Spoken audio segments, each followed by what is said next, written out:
O Scorsese, acho que tem uns 10 dias, ele falou... Aliás, um amigo dele crítico falou que ele não tem mais visto filmes porque ele não vai ao cinema. Então não foi uma reportagem que entrevistaram ele? Não. Até onde eu sei, não. Sim. Alguém corrija no chat se eu estiver equivocado. Mas aí um amigo dele crítico, que eu não lembro o nome, falou que ele não vai mais ao cinema porque a galera fica no telefone, fica gritando, fala mais alto que os personagens na tela, e fica saindo pra comprar lanche. Enfim, a experiência terrível que a gente tem hoje em dia no cinema, né? Diga-se de passagem, muito provavelmente o Scorsese tem um cinema na casa dele. Com certeza. Com certeza recebe cinemaço. E com certeza recebe os filmes pra assistir na casa dele. Sim, né? Então... sim. Tranquilão. Tranquilaço, pra ele é tranquilaço. Mas é uma situação triste, né? Porque não é algo exclusivo do Scorsese. A gente passa por isso muitas vezes também, que o cinema deixou de ser um lugar pra gente ver filmes e passou um lugar pra gente criar experiências compartilhadas, né? O evento do Minecraft, a galera jogando pipoca e gritando. Barbie, o pessoal gritando... Barbie não, divertidamente, o pessoal fantasiado fazendo vídeo dentro do cinema, sabe? Então é meio complicado. Às vezes até arrumam de barraco no cinema por causa dessa porra. É o seguinte, assim... A gente falou que a gente não ia falar mal do Scorsese. E não vamos mesmo. Mas, assim, eu acho que existe um tanto de purismo nessa discussão também. Concordo. Tá? O que eu quero dizer com isso? É claro que eu não tô falando contra o Scorsese, nem com relação ao que tu falou, porque realmente a galera perde a linha. E tem perdido a linha de maneira muito profunda. Mas existe também um debate com relação a esse assunto da galera acreditando de uma experiência essencial do cinema, né? Como se houvesse, de fato, uma experiência essencialista... Ideal, né? E que o cinema sempre teve essa experiência e, portanto, ela tem que ser preservada. É claro que a gente tem que preservar uma série dessas práticas que envolvem a sala do cinema e etc., inclusive buscar essa manutenção dessa experiência, mas sim, não é verdade que exista uma essência da experiência cinematográfica na sala do cinema ao longo da história. Também eu acho que o ideal, na verdade, é uma experiência em que as pessoas têm os sentimentos guiados pelo que acontece no filme. Que é o bom filme fazendo a pessoa ficar apreensiva, ficar eufórica, ficar triste. Mas eu concordo com a crítica dele quando ele diz que, tipo, a pessoa que vai pra fazer estardalhaço, por exemplo, eu fui ver a Bela Adormecida live action. Aí, pô, na hora que ela dança, era só flash na tela, pô. Isso é péssimo, isso é uma merda. Perfeito. Isso é horrível. Flash. Tem a galera que fica filmando cenas e cenas. Pô, pelo amor de Deus, pelo amor de Deus. Não, e assim, se tu vai pra... Eu só vou pro cinema hoje, eu sou tipo Scorsese. Criança, né? Sou tipo Scorsese, só que o meu caso eu sou obrigado pelos globalistas, que são os meus filhos. Que me obrigam a ir ao cinema só pra assistir filmes infantis. Faz os L's, né? Live Léo. Live Léo, pois é. Então... em filme infantil ainda é mais triste, porque assim, a criança, teoricamente, ela não tem celular, ela não tem os aparatos ainda, né? Só que os pais têm. E os pais levam os filhos pra assistir filmes infantis e entregam o celular na mão dos filhos. Ou quando não, eles mesmos começam a gravar a tela, gravar os filhos, a reação dos filhos com flash, e etc, etc, etc. E é aquela questão que a gente sempre discute. O problema não é a criança. Não, nunca. Não é a criança. Até, mais uma vez, aquela questão desse purismo com a sala do cinema, etc, que a gente fala. Se tu vai pra uma sessão de filme infantil, você tem que esperar que você tá lidando com o público infantil, e o público infantil não vai ficar em silencinho porque você é adulto, purista, maravilhoso, acha que você tem que ter uma experiência silenciosa na sala do cinema nessa sessão. Eu nunca tive uma experiência no cinema atrapalhada por crianças. Nunca. O máximo que eu vi foi uma criança chorando, pedindo pra ir embora porque o Homem-Aranha ficou mal no Homem-Aranha 3 de 2008. O máximo. Mas adulto direto, pô. Sim. Adulto brigando por causa de filme de super-herói, adulto de cueca furando fila, jogando pipoca nos outros, gritando com a tela. Adulto é muito pior que criança. Adolescente. Pô, adolescente de 50 anos, barba na cara, pô. Cabelo branco. Eu digo assim, adolescente também é bem ruim. Geralmente é vendo filme de terror, né? Sim. Vão os moleques juntos depois da escola. Eu tive uma experiência horrorosa com Mad Max 4. Quando eu fui ver Mad Max 4 no cinema. Filme maravilhoso. Mas a minha experiência no cinema com o filme foi muito ruim, porque tinha alguns adolescentes na nossa frente, e eles ficavam tacando pipoca pra trás o filme inteiro. Porra. Propositalmente, pegava e jogava a pipoca pra trás. Não reclamou, não? E começava a gritar rindo. Não, chegou um momento que eles pararam, que a galera começou a gritar com eles. E aí eles pararam. Mas era isso, a experiência era essa. O Felipe, ele não reclama com ninguém. Quando a Ninguém. gente tá no cinema e tem alguma coisa incomodando, ele fica... É porque vocês não vão me ver, né? Mas ele fica chupando bala, fazendo, né, gestos de quem tá incomodado. Aí quem tem que entrar pra reclamar com a pessoa sou eu. Não, mas aí... Entendeu? Porque eu sou a segurança do Felipe. Felipe, ele não tem voz, ele não fala, isso é em qualquer lugar. Não. Eu Cinema, jamais restaurante, reclamo. sou sempre eu. Isso aqui é ficar na dele. Só. O cara pode filmar a minha cara no cinema, ele pode ligar o flash no minha focita e eu vou deixar também. Não, mas eu reclamo mais hoje, porque a Manu é muito barraqueira. Então, se eu não reclamar, a Manu vai reclamar e vai ser pior, porque ela vai arrumar briga. Você já Então, já Então, se o cara adianta. tá enchendo o saco. Eu literalmente, já teve vez que eu levantei, fui na cadeira dele e falei, senhor, você pode falar mais baixo, por favor? Senhor, você pode guardar o telefone, por favor? O filme já começou. E a pessoa fica meio acuada, que você vai até ela, Sim. pô. Aí Sim. funciona, eu faço isso, foda-se. Não, mas assim, eu uso a balinha, né? Que no cinema, teoricamente, é silêncio e a galera vai escutar que eu tô... Sabe? Mas realmente, eu não sou a pessoa que costuma ficar reclamando de nada, não. Eu sou uma pessoa bem... Nossa, eu já reclamei até em cabine, cara. Ah, mas cabine é muito... Cabine é foda. É absurdo, né? Porque é isso, a galera reclama pelo que tá passando na sala de cinema, imagina... Eu não vou à cabine há muito tempo. Eu também não. Mas já na época que eu ia, era absurdo, Era como absurdo, as coisas era aconteciam em absurdo. cabine. Que pressupõe-se que a galera que tá indo pra cabine tá indo pra trabalhar, Sim. tá ligado? Eu lembro que eu fui ver Missão Impossível 6, o Fallout, que é bom pra caralho. E tinha um cara rindo tanto, e rindo, gritando. E não é uma comédia, é um filme de ação, sabe? Tem momentos engraçados. Eu só falei, pô, cala a boca aí, porra. Aí o cara ficou quieto. O pior é acabando com a alegria das pessoas. Ah, foda-se. Pode se divertir no filme, ficar fazendo escândalo, eu vou brigar. Eu sou barraqueiro. Porra, vai ficar rindo? Aí tá Tata Werneck lá no O palco. cara tá vendo, caralho, o Tom Cruise pulando do prédio. Caralho, muito engraçado. Pô, mas aí eu preciso... A experiência que a gente teve vendo... A gente foi ver o Missão Impossível no cinema. Ah. O último.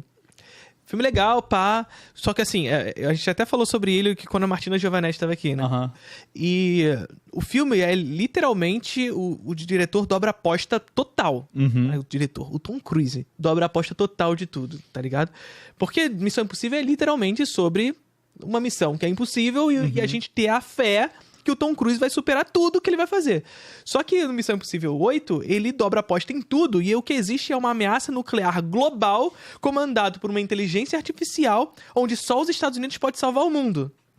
Só que os Estados Unidos é o Tom Cruise. Tá ligado? Então o Tom Cruise, ele salva o mundo de uma ameaça global onde todas as 9 potências que detêm armas de potência nuclear, ele faz isso sozinho, basicamente. E as pessoas no cinema assistiram tudo assim. Caralho, que foda. No final, há uma batalha ali, Porrada ou... um conflito, Tá. onde ele escapa com um...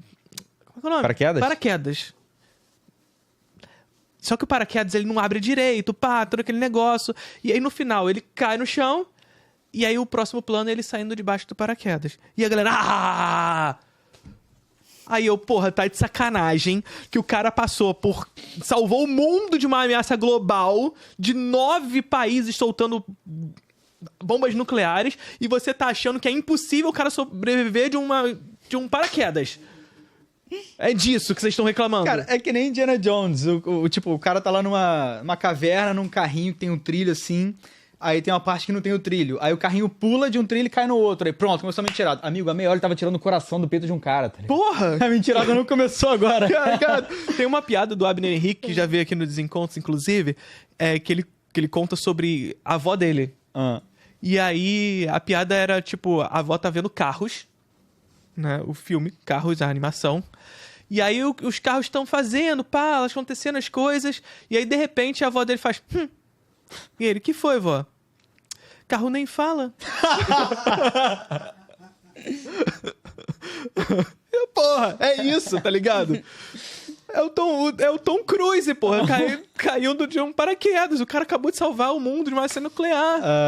Eu lembrei de um roteirista aleatório americano no Twitter que saiu o trailer novo do Super-Homem. Aí ele, Esse trailer é uma merda. Olha isso, ele salvando a mulher que ia ser esmagada pelo prédio. Se fosse na vida real, ele esmagaria ela pela velocidade com que ele está voando. Amigo, é um alienígena com a cueca vermelha voando. Por cima. Tem um kaiju derrubando o prédio. Não é a física dele voando salvando a mulher que é o problema do filme, sabe? A galera Porra. quer encontrar. Assim, eu acho muito legal. Olha isso que eu vou falar. Eu acho muito legal que existam professores de física que usam da cultura pop pra ensinar coisas. Então, assim, Sim. o Superman não conseguiria salvar a mulher porque. Bota isso na prova, mas o filme não é ruim por isso. Sim, mas quando você tá vendo o filme, foda-se a física, tá ligado? Eu gosto muito quando é do Batman. O pessoal fala, o carro do Batman não vai... Meu amigo, é um bilionário que resolveu ser super-herói. Pois Qual sim. que é a chance disso acontecer? É. Pois Ele voar é mais fácil. Se a gente esperasse que fosse possível isso, o nosso super-herói seria o Todo o Elon resto Musk. é mais fácil. Ele Cara, pulou eu lembro que eu da tinha uma- montanha. É mais fácil. Eu tinha um amigo que era apaixonado pelo Batman do Nolan. Aí no terceiro filme tem aquela cena que ele tá lá naquele buraco, naquele poço lá na puta que pariu, ele foge e na cena seguinte ele tá nos Estados Unidos de novo. Aí o cara, porra, mas aí estragou a franquia, pô. Como é que o cara da noite podia aparecer em Gotham? Que porra é essa? Caralho, amigo. Você tá de sacanagem? É isso que acabou com o Porra, filme. o maluco isolou a cidade porra, estourando as pontes. tem uma Acabou o bomba cinema. nuclear. Porra, pelo amor de Deus, cara. O cinema acabou. O maluco é um ninja bilionário. O seu problema é ele viajar, tá ligado? Porra. Não tem como, não tem como. como. Tem uma. É isso, tem algumas reclamações, mas a gente já fugiu, inclusive, Fugiu desvirtuou muito, a né? parada, mas é isso, é um pouco sobre reações no cinema, né? Mas assim, até voltando um pouco, eu sinto que tem uma questão purista nisso tudo, porque o cinema nem sempre foi essa experiência da sala escura e projetor oculto, Sim. pessoas silenciosas e passivas aos acontecimentos. Nem sempre foi isso, né? É claro que nós crescemos com o cinema dessa forma, né? Mas ele nem sempre foi isso. Ele nasceu com pessoas o cinema como se fosse um bar. Ele existia em espaços de variedade, onde havia palhaços, trapezistas, bailarinas. Por acaso também tinha um filme. Depois que o cinema foi virando indústria, ainda assim não é como a gente imaginava. As pessoas fumavam dentro do cinema, por exemplo. Sabe? Então, Bons tempos. Bons tempos. Então, qual é a experiência essencial do cinema? Qual é a experiência ideal? Então, vamos voltar para a parte onde se fumava, vamos voltar para a parte onde era tudo mesa de bar, dentro da sala de cinema, e as pessoas conversavam. Essa é a experiência essencial? Não. Chegou um determinado momento onde se estabeleceu essa experiência do cinema como a experiência passiva, projetor oculto, sala em coliseu, para as pessoas assistirem uma tela grande, som bom. Esse se estabeleceu em determinado momento como a prática. Sim, Só que essa prática sempre foi mudando ao longo da história. sim. E ela muda... Mas um pouco infelizmente, né? Não, sim. Então, aí que tá a questão. As coisas vão mudando de acordo com as práticas da própria indústria, Sim. sabe? Então, em determinado momento, na década de 50, 60, por exemplo, o cinema precisou... Primeiro, na década de 30, por causa da chegada do som. Depois, na década de 50 e 60, por conta da chegada da televisão, as salas de cinema precisavam se readequar, por exemplo. Na década de 30, a chegada do som, as salas precisavam se adequar a essa nova tecnologia. Então, a experiência na sala de cinema muda por causa disso. Então, as salas antes... Só pra vocês terem uma ideia. As salas antes da chegada do som, elas não tinham isolamento acústico. Então, você tava na sala de cinema vendo o filme, você tava escutando os carros da rua. Tá ligado?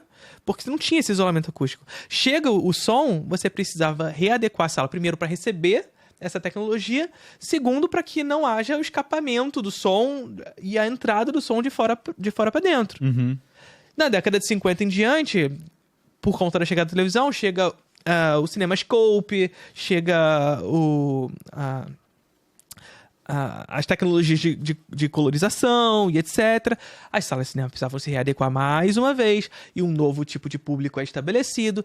Uma nova dinâmica de espectador também surge nesse contexto. Então, o espectador de cinema muda ao longo da história Sim. por conta da própria indústria. E aí, qual é a grande parada que a gente pode dizer, que a gente pode, digamos assim, falar mal no momento atual? E eu acho que tá muito no que o Scorsese tá falando, que é ele falou recentemente sobre a questão da Marvel ser um parque de diversões. E é isso, na verdade, não é a Marvel que é um parque de diversões. A gente o cinema, vem né? vendo a indústria se transformando nesse parque de diversões Sim. como um todo. Né? Eu já contei essa história aqui, acho que lá no começo do programa, que uma vez eu fui na inauguração da sala 4D do New York. Era uma sessão de A Múmia. Aí tem até um momento da sessão que tem uma tempestade de areia no filme e sai uma fumacinha debaixo da tela. E a fumaça cobriu a tela, eu não vi um minuto do filme inteiro, pô. E aí, antes da sessão, tava o presidente da UCI Latinoamérica lá, e ele falou que não, a ideia da UCI não é que você não é você vir ao cinema, é você vir a um parque de diversões. Cada sala é uma atração diferente. Ou seja, foda-se o filme, sabe? Você vai pra cadeirinha que trem, pra cadeirinha que joga água, pra cadeirinha 3D, e é isso. É literalmente, e aí pra quem já teve a oportunidade de ir num parque de diversões lá em Orlando e etc, é literalmente a experiência que você vai numa sala de cinema nesses parques. Sim. É você ver um espetáculo, não é ver o que tá ali na sua frente, é ver, é sentir cheiro, é chuvinha na tua cara, é literalmente isso. É a experiência que você tem para além do filme em si. E aí quando eu digo disse pra vocês que a experiência do espectador, essa ideia sobre uma suposta essencialidade do que é a sala do cinema, ela se modifica por conta da própria indústria, é a gente entender qual é o tipo de produto que a indústria faz hoje. E é esse tipo de produto que a indústria faz hoje, sob uma condição de um sistema produtivo específico, o tal da palavra com P, para voltar aos primórdios do Desencontros. Primeiro programa, né? Pois é, a palavra com P, pra quem não sabe, só pegou no meio do caminho Desencontros, é o capitalismo. Então, esse mesmo sistema produtivo reproduz um determinado tipo de produto e esse produto produzido por essa indústria condiciona um novo tipo de espectador. Sim, tanto é que quando o filme é feito pra ter intervalo pro riso É isso. ou pro grito, quando aparece o Andrew Garfield lá de Homem-Aranha, ele fica assim, cheguei! E fica em silêncio, é pra galera gritar. Então é feito pra isso, sabe? As pessoas estão seguindo uma demanda imposta a elas. É isso, tem uns 2 segundinhos pra você bater palma, pra você gritar. O Minecraft foi isso, que a gente citou a questão do Minecraft e todo o fenômeno que surgiu em torno do filme. Eu fui assistir junto com os meus filhos numa sala pra Jogou crianças, pipoca? etc. Não joguei pipoca. Eles queriam jogar? Criança pode. Não, criança pode. Mas é um pouco sobre isso. Mesmo sendo pra criança, qual é a parada? Você tem um momento que o Jack Black para e pousa assim, aí todo mundo vai gritar. Aí esse momento é pensado pra galera gritar. Entende? E na Marvel também. O Capitão América levantando o martelo de Mjolnir. E ele para um tempo, a câmera vai se aproximando dele, dá uns 2, 3 segundos pra você ficar lá. E aí ele fala, Avengers Assemble. E aí começa a porra toda. Eu adoro quando tem um momento desse e o momento não funciona no filme. Por exemplo, eu fui ver Assassin's Creed, sei lá, 10 anos atrás. E aí tem uma hora que ele dá o salto de fé, que é uma parada super importante no jogo. Que é ele só pula do alto e cai num negócio de feno. Aí ele pula e aparece a Marion Cotillard no close-up assim, o salto de fé. E aí um slow motion e um silêncio. E, tipo, ninguém fala nada no cinema porque o filme é uma merda. Ninguém ligou, sabe? Porra, É maravilhoso. embaraçoso. Não, tem alguns que são embaraçosos, real. E pra além disso, pra além da própria construção desse espectador a partir desses momentinhos, né? A gente pensar que isso vem do inverso também. A gente pensar que a própria dinâmica do lançamento dos filmes condiciona também essa perspectiva, né? Filmes evento, né? Os filmes evento, que fazem com que as pessoas assistam ao filme não só como um filme em si, como um produto em si, mas essa produtificação de uma espetacularização onde tudo precisa ser um grande evento, um grande espetáculo. Sim. E aí, enfim, é claro que a partir disso existe uma condução e uma construção de um espectador novo. E aí, quando a gente fala sobre esse purismo, é claro que a gente quer voltar para uma experiência melhor do cinema. Mas a roda gira. E a gente precisa reclamar, evidentemente. Eu não tô fazendo um discurso aqui de que, tipo, não, tem que deixar as pessoas fazerem o que estão fazendo. Mas não é como se a experiência do cinema sempre fosse essencialmente sala escura e projetor. Mas é porque a gente teve um momento que, pra mim, o auge da experiência do cinema é não só a gente ser guiado pelos sentimentos do filme, mas também a gente se entregar pro filme no sentido de, pô, o projetor vem de trás da gente, o negócio que passa por cima. A gente é pequeno, a gente é submisso àquilo, sabe? A gente tá só... O que a gente pode fazer é olhar pra tela. Não, só isso. O filme domina a gente. Só que até com celulares e tal, a experiência de ir no cinema hoje é uma experiência muito mais sobre estar fora do cinema do que estar no cinema em si. Perfeito. Você tá no cinema, você tá no WhatsApp com teu amigo, com teu primo, tá postando a foto no Twitter e no Instagram, sabe? Então não é mais sobre o filme. Sim, perfeito. O celular virou a extensão do corpo e o que faz com que a gente esteja em mais de um lugar ao mesmo tempo. E aí a parada é essa. Quando a gente diz que a indústria constrói um novo tipo de espectador, não necessariamente só a indústria da cultura, mas a indústria como um todo. Sim. E aí, nesse mundo onde existe uma massificação da ideia de um cyberespaço, da ideia da virtualização da existência, da vida e etc., onde os sujeitos, cada um desses indivíduos, tem a sua existência não só mais condicionada pela realidade material, mas também pela sua realidade virtual, pelo que ela vive na internet, o que mais vai se ver é a pessoa entrando na sala de cinema e precisando mostrar que tá vendo filme. Uhum. E aí gravando a tela, gravando o filme, mostrando pros amigos que esteve ali, e etc, etc, etc. Então esse novo tipo de espectador, é claro que a gente pode reclamar com cada um desses indivíduos que faz isso, mas ele vai ser cada vez mais comum. E a gente vai ser cada vez mais o chato. Uhum. Entende o que eu quero falar? A gente vai ser o incomum em determinado momento. Eu tanto não entendo que eu mal vou ao cinema hoje em Pois dia. é. Eu vou muito pouco. Essa que é a parada. Eu vou porque os globalistas me obrigam. No geral. Tinha época que eu ia uma vez por semana, pelo menos. Sozinho e tudo, se precisasse. E é isso. Hoje em dia eu vou uma vez a cada 2 meses. Até porque, real, assim... Isso é uma Os outra filmes não coisa. atraem. Não atraem. Essa é uma outra coisa Não atrai. também, que assim, pensar até numa dinâmica de 5, 10 anos atrás, os filmes realmente atraíam pra ir pro cinema, pelo menos a mim, Sim, sim. né? Hoje a gente vai pra sala do cinema e a gente tem a opção entre escolher o Jurassic Park, o filme da Marvel ou o filme da DC, porra. Sim. E assim, com toda sinceridade, se houve um momento que eu gostava de assistir os filmes da Marvel, não tenho mais essa paciência. Sim. É claro que existem alguns filmes que lançam e eu quero assistir. Eu fui ao cinema, dentre os poucos que eu fui desses últimos anos por nós, né? Com os nossos filhos. Eu queria muito ir assistir o Rivais. Fui assistir o Rivais. Queria muito ir assistir o Pecadores. Fui assistir Pecadores. Mas são poucos os exemplos, assim, que me... Claro que houve mais no meio do caminho, alguns que eu nem pude nem consegui assistir. Mas são poucos os que me dá essa vontade, porque no geral, e aí não é porque o cinema piorou, não é nada disso, é porque na sala do cinema, nesse espaço específico de... No circuito comercial. No circuito comercial, de massificação dessa indústria da cultura, que é o cinema de shopping, não tem. Tá ligado? Então por que você não vai pro cinema de rua? Porque é longe pra caralho da minha casa. Cinema de rua no Rio é uma... Qual é a palavra? Luxo. É um privilégio. É um privilégio de pessoas que moram num determinado bairro. Sim, pois é. É longe da minha casa. Eu não vou me desprender por mais de 1 hora de deslocamento, algumas conduções pra chegar. É como se você fosse um cara que tem muito tempo livre também, né? Tipo, você tem um monte de coisa pra fazer, você tem 2 filhos, Se porra. eu conseguir ir no cinema, já é um caminho. Aham. Aí pra eu conseguir ir no cinema, eu preciso de um determinado tempo pra ir no cinema. Uhum. Então não é como se eu tivesse o dia inteiro livre pra ir no cinema, tá ligado?